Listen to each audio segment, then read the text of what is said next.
നമസ്കാരം. UK ടോക്സിൻ്റെ പുതിയൊരു വീഡിയോയിലേക്ക് എല്ലാവർക്കും സ്വാഗതം. ഞാനിന്ന് എത്തിയിരിക്കുന്നത് മറ്റൊരു പുസ്തകവുമായിട്ടാണ്. ഗബ്രിയോ ഗാർസിയോ മാർക്കോസിൻ്റെ എഴുത്തുകാരൻ എഴുതിയ കോളറക്കാലത്തെ പ്രണയം, അതായത് love in the time of cholera എന്നൊരു പുസ്തകത്തെയാണ് ഞാൻ നിങ്ങൾക്കിന്ന് പരിചയപ്പെടുത്തുന്നത്. കൗമാര കാലഘട്ടത്തിൻ്റെ കൗതുകത്തിൽ പ്രണയത്തിലേർപ്പെടുന്ന രണ്ട് ചെറുപ്പക്കാർ, ഫ്ലോറന്റീന അരീസിയും ഫെർമിനോ ദാസിയും. ഇരുവരും പ്രണയത്തെ ഒരുപാട് ആസ്വദിച്ച് തന്നെ പ്രണയിച്ചു തുടങ്ങുന്നു. അവരുടെ കത്തുകളിലൂടെയും അവരുടെ നോട്ടങ്ങളിലൂടെയും അവരുടെ ഹൃദയങ്ങൾ പരസ്പരം കൈമാറപ്പെടുന്നു. പ്രണയത്തിൻ്റെ ദൂതന്മാർ അവരിരുവരെയും പ്രണയത്തിൻ്റെ ആഴങ്ങളിലേക്ക് കൂട്ടിക്കൊണ്ടുപോവുകയാണ്. അവർ ഒരുപാട് പ്രണയിക്കുന്നു, അവർ കണ്ടുമുട്ടുന്നു, അവർ പ്രണയലേഖനങ്ങൾ കൈമാറുന്നു. എന്നാൽ അതിന് ഒരുപാട് കാലം നീണ്ടു നിൽക്കാനായില്ല. അങ്ങനെ ഇരിക്കുകയാണ് സാഹചര്യത്തിൻ്റെ സമ്മർദ്ദം മൂലം ഫെർമിനോ ദാസയ്ക്ക് ആ ഒരു ബന്ധത്തിൽ നിന്ന് പിന്മാറേണ്ടി വരുന്നു. ആ സമയത്ത്, അല്ലെങ്കിൽ അവരുടെ പ്രദേശത്തെ തന്നെ ഏറ്റവും പ്രശസ്തനായ ഡോക്ടറായ ഹുവനൈൽ ഉർബിനോ എന്നൊരു വ്യക്തിയുമായിട്ട് വിവാഹത്തിൽ ഏർപ്പെടുകയാണ് ഫെർമിനോ ദാസ. എന്നാൽ നമ്മുടെ ഫ്ലോറന്റീനോ അരീസിയാണെങ്കിൽ അയാൾക്ക് അയാളുടെ പ്രിയതമയെ അല്ലെങ്കിൽ പ്രേമഭോജനത്തെ അയാൾക്ക് മറക്കാൻ പറ്റുന്നില്ല. അയാൾ ഓരോ ദിവസവും ഫെർമിനോ ദാസിനുള്ള പ്രണയത്തിൻ്റെ പേരിൽ ഉരുകി തീരുകയാണ്. അയാൾ ആ ഓർമ്മകളിൽ നിന്ന് മറികടക്കാൻ അയാൾ പല രീതിയിൽ സഞ്ചരിക്കുന്നു, പല വഴികളിലൂടെ സഞ്ചരിക്കുന്നു. അയാൾ പല സ്ത്രീകളുമായി രതിയിൽ ഏർപ്പെടുന്നു, പല പ്രായത്തിലുള്ളതും പല തരത്തിലുള്ള ആൾക്കാരുമായിട്ട്. പക്ഷേ ഇതിൽ നിന്നൊന്നും അയാൾക്കൊരു സമാധാനം കണ്ടെത്താൻ സാധിക്കുന്നില്ല. അങ്ങനെ അയാൾ തീരുമാനത്തിലെത്തുകയാണ്. അയാളുടെ തീരുമാനം ഇപ്രകാരമായിരുന്നു. അയാൾ കാത്തിരിക്കും. ഹുവനൈൽ ഉർബിനോ എന്ന ഡോക്ടറുടെ മരണം വരെ അയാൾ കാത്തിരിക്കും. അത് കഴിഞ്ഞതിന് ശേഷം ആ മരണത്തിൻ്റെ സങ്കടക്കടലിൽ മുങ്ങിത്താഴുന്ന ഫെർമിനോ ദാസയെ ഒരു സമാധാനത്തിൻ്റെ കൈകൊണ്ട് തൻ്റേതാക്കി തീർക്കണമെന്നൊരു ലക്ഷ്യത്തോടെ അയാൾ ഒന്ന് ഉറപ്പിക്കുകയാണ്. അതിനുശേഷം അയാളുടെ ജീവിതം മെച്ചപ്പെടുത്താൻ അയാൾ ഒരുപാട് ശ്രമിക്കുകയാണ്. അയാൾ കാത്തിരിക്കുകയാണ്. അയാൾ ആഗ്രഹിച്ച നിമിഷത്തിന് വേണ്ടി കാത്തിരിക്കുകയാണ്. എന്നാണോ ഹുവനൈൽ ഉർബിനോ മരിക്കുന്നത്, അതിനുശേഷം തൻ്റെ പ്രിയതമയെ സ്വന്തമാക്കാന്നുള്ള ആഗ്രഹത്തെ. അങ്ങനെ കാത്തിരിപ്പ് നീണ്ടു ഏതാണ്ട് 50 വർഷത്തോളം, നൂറ്റാണ്ട് വരെ അയാളുടെ കാത്തിരിപ്പ് നീണ്ടിരിക്കുകയാണ്.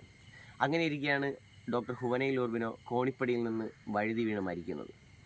എന്നാൽ ഈ ഒരു സമയത്ത് അദ്ദേഹത്തിന് നമ്മുടെ ഫ്ലോറന്റീന അരീസിക്ക് ഒരുപാട് സന്തോഷം തോന്നുന്നു. പക്ഷേ എന്നാൽ അതിലുപരി ദുഃഖവും തോന്നുന്നു. കാരണം ഒരാൾ മരിച്ചത് ഒരു സങ്കടവുമുണ്ട്, എന്നാൽ അയാൾ കാത്തിരുന്ന നിമിഷത്തോടെ അയാൾക്ക് സന്തോഷവുമുണ്ട്. അയാൾ ആ ഒരു മരണ വീട്ടിൽ പോവുകയാണ്. മരണ വീട്ടിൽ പോകുന്നു. അപ്പോൾ ശ്രദ്ധിക്കേണ്ട ഒരു കാര്യം എന്ന് വെച്ചാൽ, ആ ഒരു സമയത്ത് രണ്ടുപേരുടെയും പ്രായം ഏതാണ്ട് 70 കവിഞ്ഞിരിക്കുകയാണ്. അയാൾ നേരെ നമ്മുടെ ഫെർമിനോ ദാസയെ കാണാനായിട്ട് ആ വീട്ടിലേക്ക് പോവുകയാണ്. ആ വീട്ടിൽ പോയിട്ട് അയാൾ ഇപ്രകാരം പറയുക: ഫെർമിനോ ദാസ, അയാൾ പറഞ്ഞു, ഈ അവസരം നോക്കി ഞാൻ നൂറ്റാണ്ടിൽ കൂടുതൽ കാലം കാത്തിരുന്നു. അനശ്വരമായ ആത്മാർത്ഥതയുടെയും എന്നേക്കുമായുള്ള പ്രണയത്തിൻ്റെയും പ്രതിജ്ഞ നിന്നോടൊരിക്കൽ കൂടി ആവർത്തിക്കാൻ. ഒന്ന് ആലോചിക്കുക, 70 വർഷം അല്ലെങ്കിൽ 71 വയസ്സോട് അടുക്കുമ്പോഴാണ് നമ്മുടെ ഫ്ലോറന്റീന അരീസി ഫെർമിനോ ദാസയുടെ ഈ ഒരു കാര്യം പറയുന്നത് തന്നെ. എന്നാൽ ഇവിടെ നിന്ന് ഇറങ്ങിപ്പോകൂ എന്നൊരു അധിക്ഷേപ വാക്യത്തോടെയാണ് ഫെർമിനോ ദാസ ഫ്ലോറന്റീന അരീസിയെ ആ വീട്ടിൽ നിന്ന് ഇറക്കി വിടുന്നത്. പക്ഷേ ഫെർമിനോ ദാസയ്ക്ക് അറിയില്ലായിരുന്നു ആ ഒരു അധിക്ഷേപ വാക്കിലൂടെ ഒന്നും ഫെർമിനോ ദാസ അവളെ വിട്ട് പോകില്ലെന്ന്. കാരണം അത്രത്തോളം വർഷം, അല്ലെങ്കിൽ ഏതാണ്ട് നൂറ്റാണ്ടോളം കാത്തിരുന്ന ആ ഒരു തീവ്രമായ പ്രണയത്തിൻ്റെ അടിമയാണ് അന്നും ഫ്ലോറന്റീന അരീസി എന്ന് പറഞ്ഞത്. അദ്ദേഹം വീട്ടിൽ മടങ്ങിയെത്തുകയും അദ്ദേഹം കത്തുകൾ എഴുതി തുടങ്ങുകയും ചെയ്യുകയാണ്. ആദ്യം ഒരു കത്ത് അയക്കുകയാണ്, അത് ഫെർമിനോ ദാസയ്ക്ക് കിട്ടിയെന്ന് ഉറപ്പ് വരുത്തുകയാണ്. വീണ്ടും രണ്ടാമത് അയക്കുകയാണ്.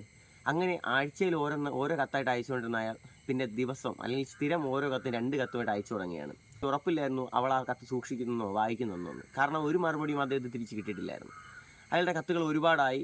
കുറേ ആയപ്പോഴത്തേക്കും അയാൾക്ക് ഫെർമിനോ ദാസയെ ഒന്ന് നേരിട്ട് കാണണമെന്ന് കരച്ചിലൊരു ആഗ്രഹം ഉണ്ടാവുകയാണ്. അങ്ങനെ അയാൾ ആ വയസ്സാം കാലത്ത് ഒരു ഊന്നുവടിയുമായി അയാൾ ഫെർമിനോ ദാസയുടെ വീട്ടിലേക്ക് പോവുകയാണ്. അയാൾ പോകുമ്പോൾ തന്നെ പ്രതീക്ഷിക്കുന്നത് അയാളെ ആട്ടി ഇറക്കി വിടുമെന്നാണ്. പക്ഷേ അയാളുടെ പ്രതീക്ഷകളെല്ലാം അസ്ഥാനത്തായിരുന്നു. അയാൾ പോകുന്നു, അവരുടെ തീന്മേശയ്ക്കരികിൽ അയാൾ ക്ഷണിക്കുന്നു, സംസാരിക്കുന്നു. പിന്നെ ആ ഒരു സന്ദർശനം ആഴ്ചയിൽ ഒരിക്കലാവുന്നു, പിന്നെ ദിവസങ്ങളിലാവുന്നു, പിന്നെ അത് സ്ഥിരമാവുന്നു. അവർ തന്നെ അറിയാതെ അവരുടെ യൗവനത്തിലേക്ക് അവർ കടക്കുകയാണ്. അവരുടെ യൗവനകാലത്ത് തീവ്രമായ പ്രണയത്തിലേക്ക് അവർ കടക്കുകയാണ്. അങ്ങനെ ഇരിക്കെ അവർ വീണ്ടും പ്രണയിച്ചു തുടങ്ങുന്നു. അവരുടെ സങ്കടങ്ങൾ അല്ലെങ്കിൽ വിഷമങ്ങൾ കൈമാറുന്നു. അങ്ങനെ അവരുടെ അവസാന കാലഘട്ടത്തിൽ അല്ലെങ്കിൽ അവരുടെ മരണത്തോട് അടുക്കുമ്പോൾ അവർക്കൊരു യാത്ര ചെയ്യാൻ ആഗ്രഹം ഉണ്ടാകുന്നു. അവർ നേരെ ഒരു കപ്പൽ യാത്രയ്ക്ക് ആരംഭിക്കുകയാണ്. കപ്പൽ യാത്രയിൽ ഉടനീളം അവരൊരുപാട് സംസാരിക്കുന്നു, ഒരുപാട് അവരറിയുന്നു. അവരെപ്പോഴും അവരുടെ യൗവനം വീണ്ടെടുക്കുകയാണ്. അവരുടെ നീണ്ട 71 വർഷത്തെ കാത്തിരിപ്പിൻ്റെ കഥകൾ പരസ്പരം കൈമാറുകയാണ്. ഒടുവിൽ ഒരു സായാഹ്നത്തിൽ അസ്തമിക്കുന്ന സൂര്യനെ സാക്ഷിയാക്കിക്കൊണ്ട് അവരുടെ വാർദ്ധക്യം ബാധിച്ച് ചുളിവുകൾ വീണ കൈകൾ ഒന്നിക്കുകയാണ്. തുടർന്ന് വാർദ്ധക്യത്തിൻ്റെ നാറ്റമമിക്കുന്ന അധരങ്ങൾ തമ്മിൽ ഒന്നിക്കുകയാണ്. യൗവനത്തിൻ്റെ പൂർണ്ണ തീഷ്ണതയോടുകൂടെ അവരുടെ ശരീരം, അതായത് ചുളിവുകൾ വീണ അല്ലെങ്കിൽ മാംസം വറ്റി വരേണ്ട അവരുടെ ശരീരം തമ്മിൽ ഒന്നിക്കുന്നു. അവരുടെ യാത്ര വീണ്ടും തുടരുകയാണ്. അങ്ങനെ അവസാനിക്കാത്തൊരു യാത്രയോടുകൂടെയാണ് നമ്മുടെ കോളറക്കാലത്തെ പ്രണയം എന്നൊരു പുസ്തകം അവസാനിക്കുന്നത് തന്നെ. ഞാൻ ഈ പറഞ്ഞത് ഇതിൻ്റെ ഒരു ബേസിക് ആയിട്ടുള്ള ആശയം മാത്രമാണ്. ഏതാണ്ട് 504 പേജോളം ഈ ഒരു പുസ്തകം ഞാൻ വായിച്ചു തീർത്തത് 8 ദിവസം കൊണ്ടാണ്. അതുകൊണ്ട് തന്നെ അല്ലെങ്കിൽ ഇത് വായിക്കാനെടുക്കുന്ന ആൾക്കാരുടെ അടുത്ത് എനിക്ക് അല്ലെങ്കിൽ എൻ്റെ പേഴ്സണലായിട്ട് എനിക്ക് പറയാനുള്ള ഒരു കാര്യം എന്ന് വെച്ച് കഴിഞ്ഞാൽ, ഇത് വായിക്കാൻ കുറച്ച് ബുദ്ധിമുട്ടാണ്. കാരണം ഇതിൽ കുറച്ച് പേരുകളും കുറച്ച് കാര്യങ്ങളൊക്കെ നമുക്ക് പെട്ടെന്ന് വായിച്ചെടുക്കാൻ ബുദ്ധിമുട്ടാണ്. അതുകൊണ്ട് തന്നെയാണ് ഇതൊരു സ്ലോ റീഡിങ് ബുക്കാണ്, പക്ഷേ എന്നാൽ പവർഫുൾ ബുക്കുമാണ്.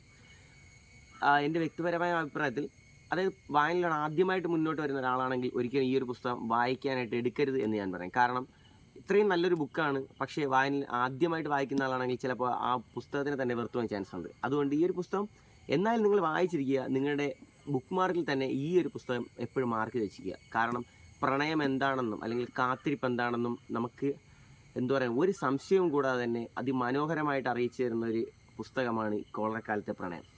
എനിക്ക് എൻ്റെ വ്യക്തിപരമായി പറയുവാണെങ്കിൽ തന്നെ എനിക്ക് ഏറ്റവും ഇഷ്ടപ്പെട്ട പ്രണയ പുസ്തകങ്ങൾ, അല്ലെങ്കിൽ പ്രണയത്തെക്കുറിച്ച് അല്ലെങ്കിൽ പ്രണയ കഥകളിൽ എനിക്ക് ഏറ്റവും ഇഷ്ടപ്പെട്ട ഒരു പുസ്തകം ചോദിച്ചു കഴിഞ്ഞാൽ ഞാൻ ആദ്യം അല്ലെങ്കിൽ അതിൻ്റെ 1ാം സ്ഥാനത്ത് നിൽക്കുന്ന ഒരു പുസ്തകമായിരിക്കും ഗബ്രിയേൽ ഗാർസിയോ മാർക്കോസ് എന്ന മഹാനായ എഴുത്തുകാരൻ എഴുതിയ കോളറക്കാലത്തെ പ്രണയം. ഇത്രയുമാണ് ഈ ഒരു കോളറക്കാലത്തെ പ്രണയം എന്നൊരു പുസ്തകം എനിക്ക് നൽകിയ അനുഭവങ്ങളെന്ന് പറയുന്നത്. ഞാൻ ആദ്യമേ പറഞ്ഞില്ല, എനിക്ക് ഒരുപാട് ഇഷ്ടപ്പെട്ട പുസ്തകം തന്നെയാണ്.